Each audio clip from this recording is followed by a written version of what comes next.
Long before horror stories were written down, before monsters had fixed shapes or names, the world of the early Slavic people was already full of unseen beings. Forests weren't just trees. Rivers weren't just water. Homes weren't always empty when the doors were closed. This was the beginning of Slavic folklore, a belief system shaped by harsh landscapes, long winters, and a deep respect for nature's power.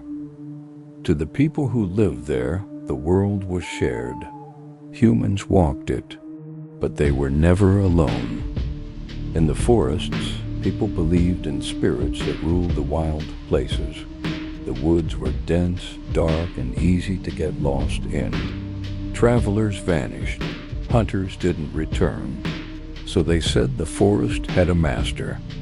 In many regions, this being was known as Leshy, a shape-shifting spirit of the woods who could appear as a man, a giant, or even a tree itself. He could twist paths, mimic familiar voices, and lead people in circles until they forgot how to leave. Not every disappearance needed a crime or an accident. Sometimes the forest had simply decided to keep someone.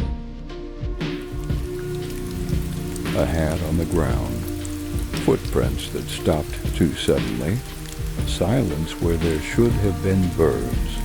The woods didn't just hide things, they took them.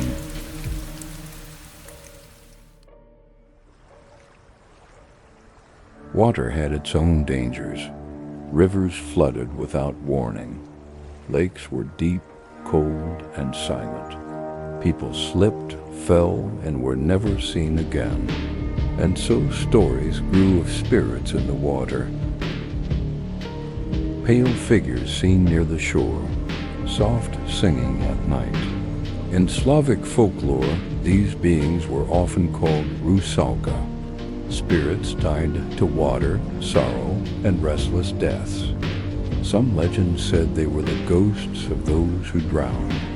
Others believed they lured the living into the depths. If someone disappeared beneath the surface, it wasn't always called an accident. Sometimes the water had taken them and given something back, something that waited for the living. Even homes weren't free from unseen presence. Families believed in house spirits that lived by the hearth, in the walls, or beneath the floorboards. These beings were known as Domovoi, if treated with respect, given food, warmth, and acknowledgement. They protected the home. But if insulted, ignored, or angered, they turned cruel. Strange noises in the night, objects moved, animals unsettled. A house wasn't just wood and stone, it was a place already occupied. These beings weren't always evil, but they weren't human either. They followed different rules. They didn't think like people, and they didn't care about human plans or safety. Folklore became a way to survive. Don't walk alone at dusk.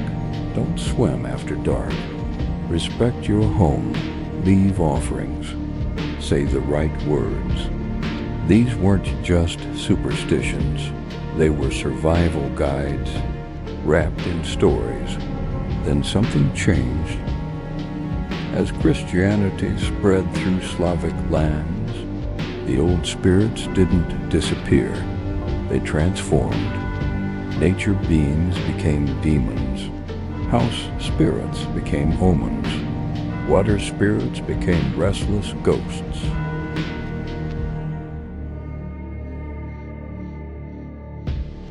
But people still whispered about them, still left bread by the fire, still avoided certain paths in the woods. The old beliefs slipped underneath the new religion, surviving in stories told to children and warnings shared in quiet voices. That's why Slavic folklore feels different. It wasn't built in castles or royal courts. It came from villages at the edge of forests, from rivers that swallowed the unwary, from homes where the dark corners felt occupied. These stories weren't meant to entertain. They were a map of the world drawn in fear. A way of saying, you don't live on the land, you live among things you can't see. Thank you for watching. Please like and subscribe for more dark stories.